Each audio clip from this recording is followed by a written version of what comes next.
और अगर डिक्लेयर कर दिया जाए कि भाई हर 6 महीने में एग्जाम होगा बोर्ड, या आप 6 से 7 में, 7 से 8 में, 6 महीने में पास करोगे, तब भी आप वो कर लोगे। ठीक है, तो बेसिकली क्या है कि आपको कितना टाइम आपके सामने दिख रहा है ना, उसके हिसाब से ही आप अपनी पूरी प्लानिंग बनाते हो। हाँ भाई, इतने चैप्टर्स है मेरे पास और इतने महीने हैं मेरे पास, तो मैं उसी हिसाब से डिवाइड कर लूंगा। आप चाहे वो प्लान बनाते हो या नहीं बनाते हो, पर इंप्लीमेंट वो वैसे ही होगा।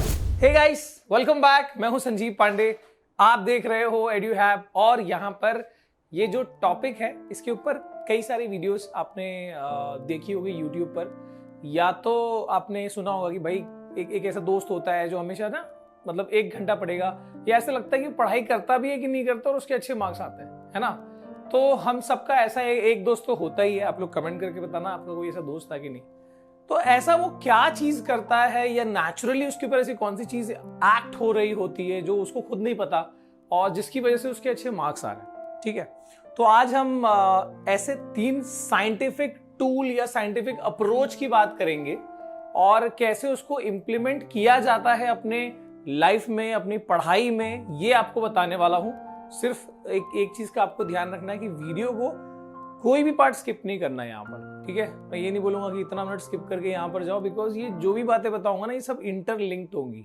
ओके, और अगर अभी टाइम ना हो तो अभी वीडियो को पॉज करके बंद करके आप जब भी आपको टाइम हो उस वक्त देख सकते हो, बट इंपॉर्टेंट ये है कि इसको पूरा देखो। ठीक है, सो आओ यहाँ पर शुरू करते हैं। How to study less and score मोर।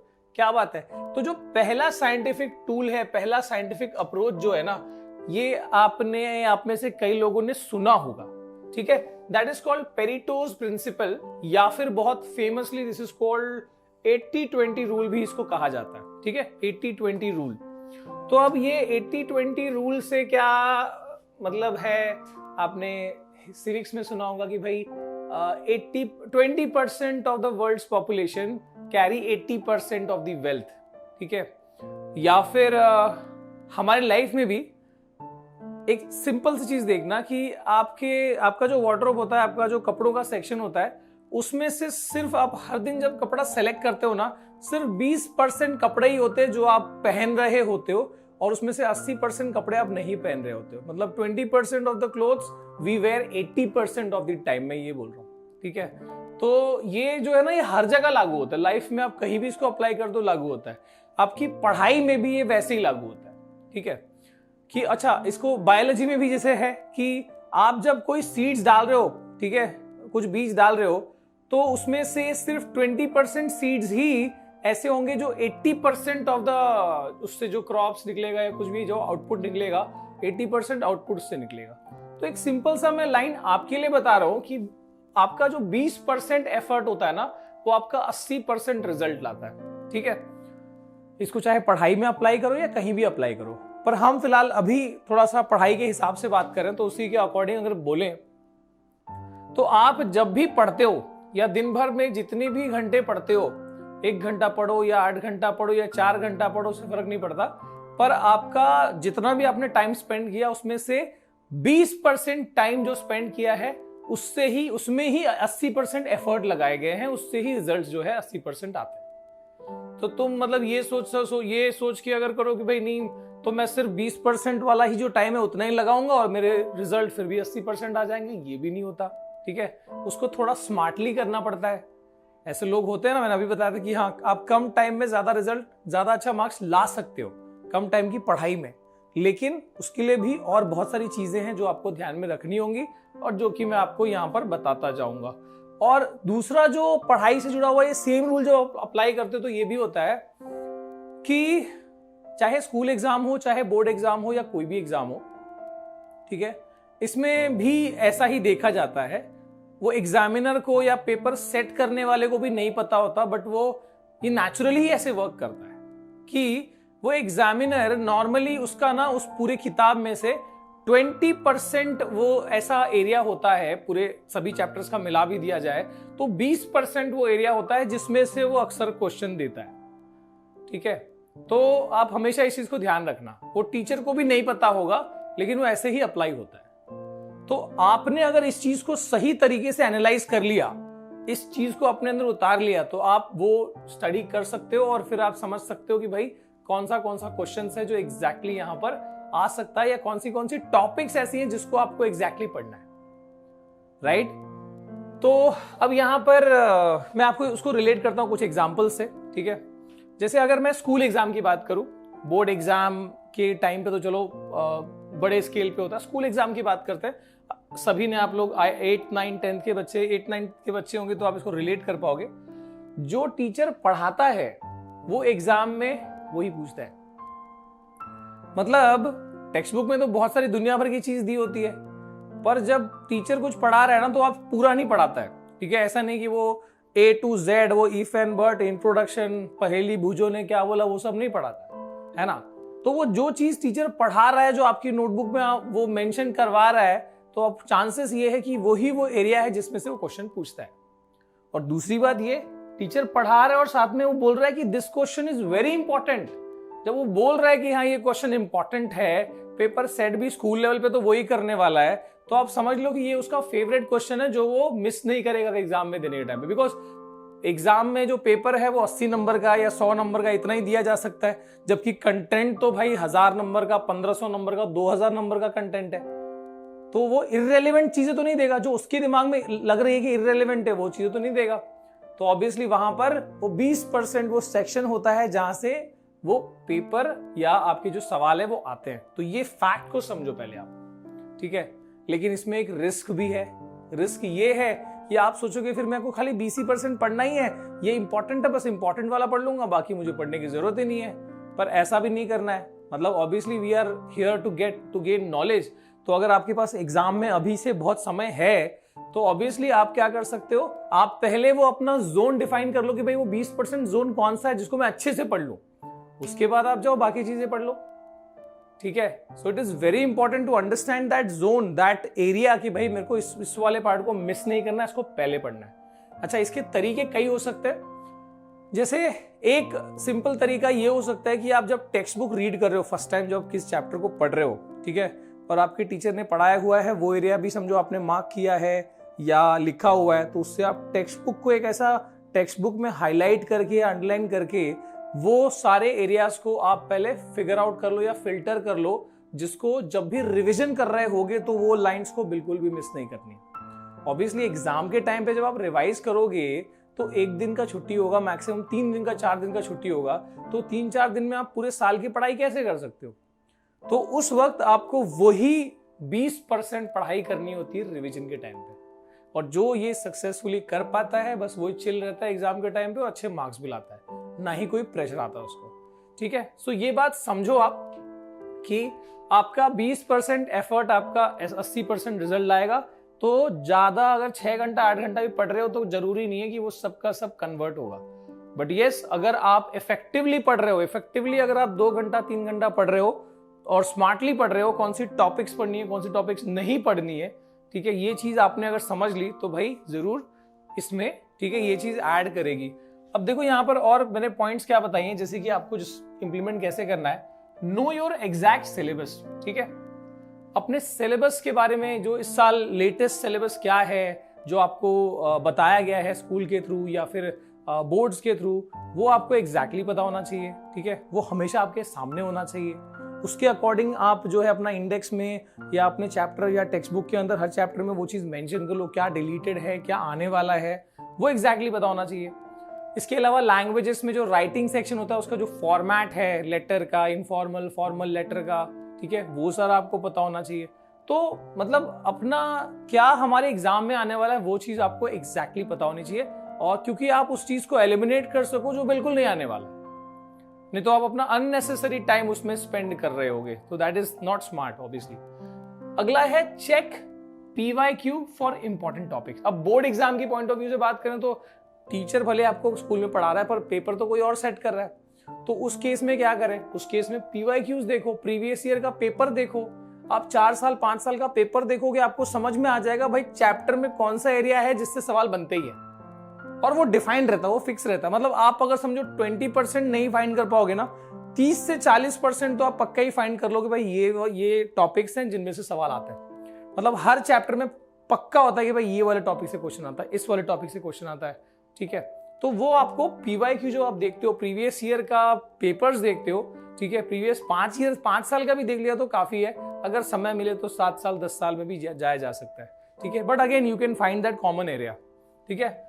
अब अगर ये दो चीज आपके पास है, you know the exact syllabus, ठीक है, स्कूल में पढ़ाया गया, तो चैप्टर के अंदर भी कौन सा एरिया ज्यादा इंपॉर्टेंट है, इसके अलावा पीवाईक्यूज भी आपने पीवाईक्यू से भी आपने चैप्टर वाइज इंपॉर्टेंट क्वेश्चन निकाल लिया है, तो इन सब चीजों की वजह से आप क्या कर सकते हो, अब अपना एक पावर नोट्स बना सकते हो 2 पेज वाला, ठीक है। कई लोग 1 पेज में बना लेते हैं, कई लोग 2 पेज में, कई लोग 3 पेज में, पर सोचो ना कि एक चीज जो इतने 15-20 पेज में थी चैप्टर के अंदर, टेक्स्ट बुक के अंदर, आपने उसको 2 पेज में निकाला है, ठीक है।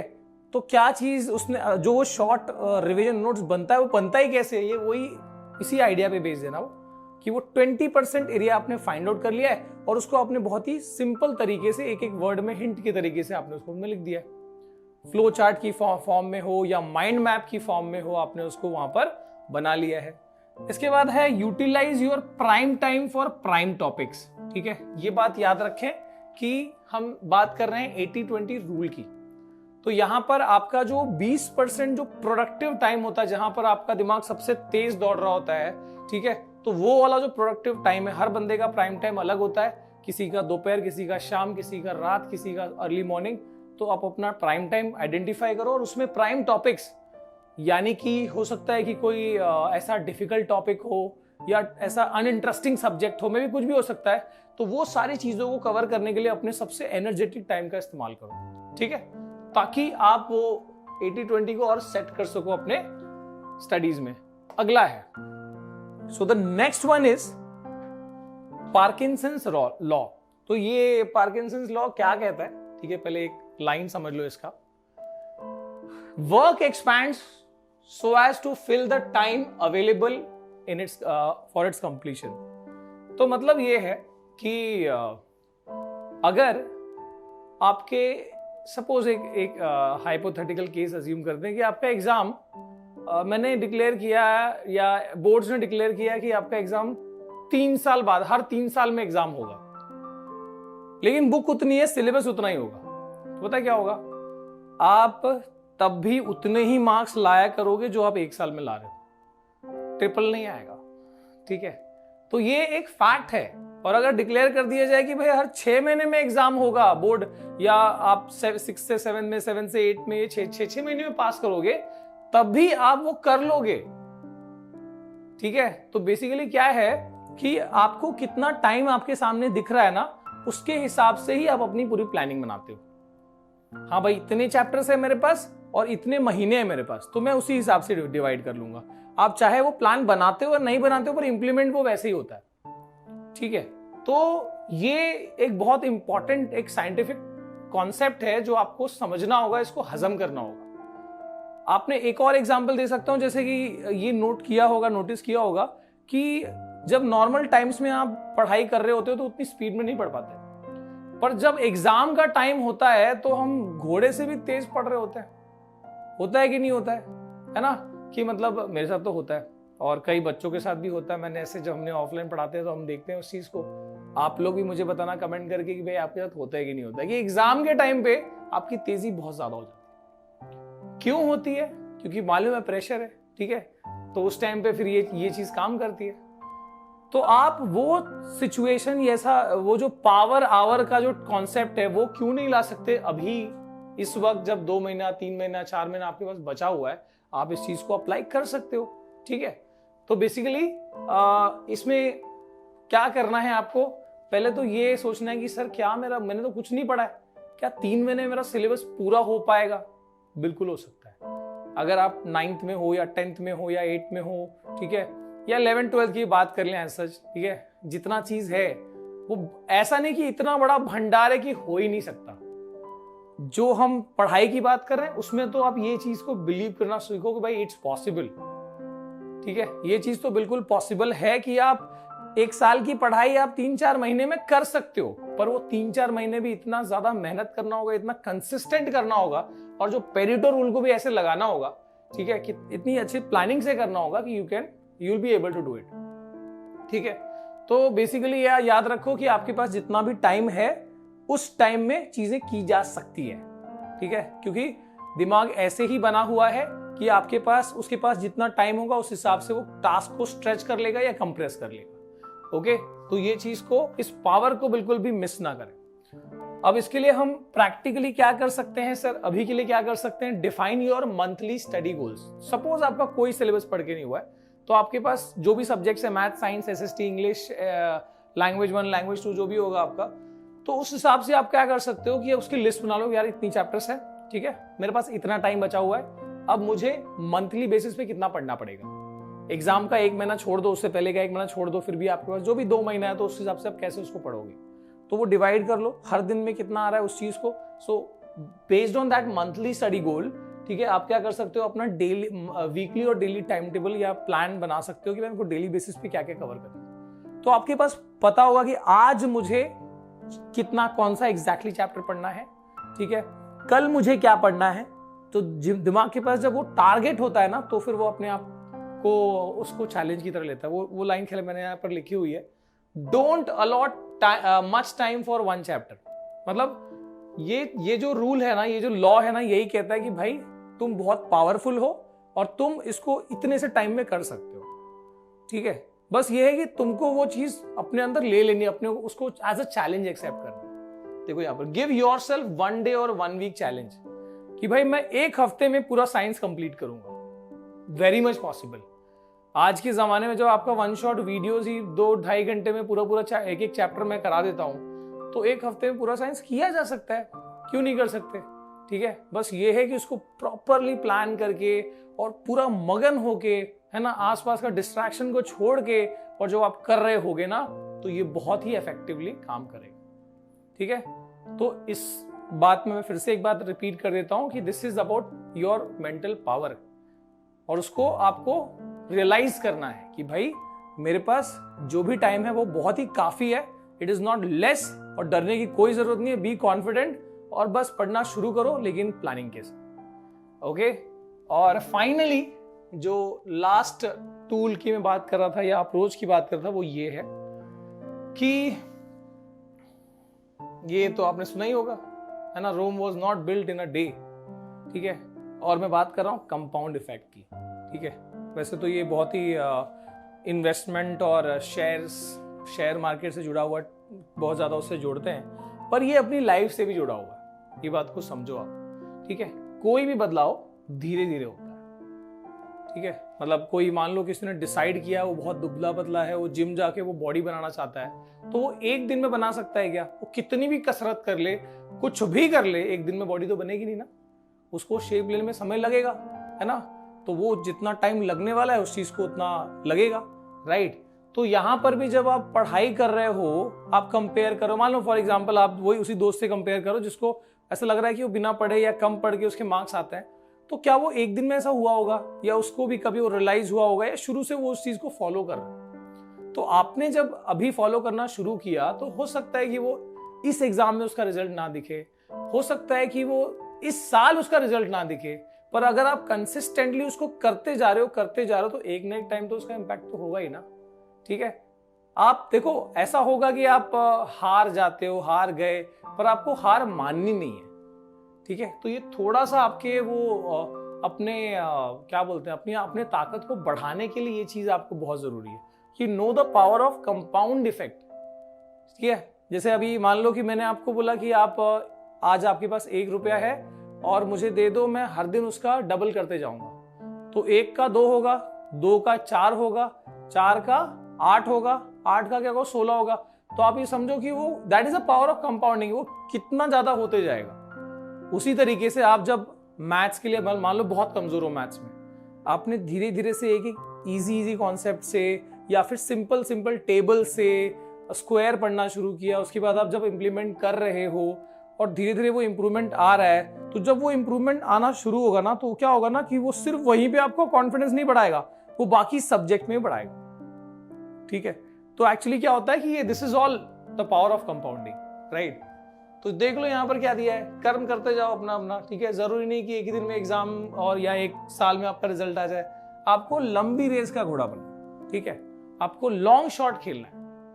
एक एग्जाम में, इस एग्जाम में तीर मार के कोई जरूरी नहीं है, लेकिन इसका मतलब ये नहीं कि आप पढ़ोगे नहीं, उसके लिए प्रिपरेशन करते रहोगे, भले उसका रिजल्ट नहीं दिख रहा अभी, पर जरूर वो रिजल्ट आपको 1 साल बाद या 2 साल बाद या उसके बाद वो दिखता रहेगा या दिखेगा, वो कहीं जाने वाला नहीं। ठीक है, तो मैंने आपको जो 3 चीजें बताई है आज, पेरी-स्टोक्स प्रिंसिपल, पार्किंसंस रूल और क्या है, कंपाउंड इफेक्ट। तो ये चीज आप अच्छे से इसको समझ लो और इसके अकॉर्डिंग अपने अंदर कैसे उसको अपने स्टडी या अपने टाइम के हिसाब से कैसे उसको अरेंज कर सकते हो वो सोचना शुरू करो और फिर जादू देखते जाओ। ठीक है, इसी के साथ वीडियो करते हैं एंड आई होप आपको ये चीजें जो है इंटरेस्टिंग लगी या इसको आप अपने अंदर अप्लाई कर सकते हो, ऐसा कुछ हुआ हो तो जरूर बताना कमेंट करके। Thank you for watching, see you again next time, bye bye and all the best.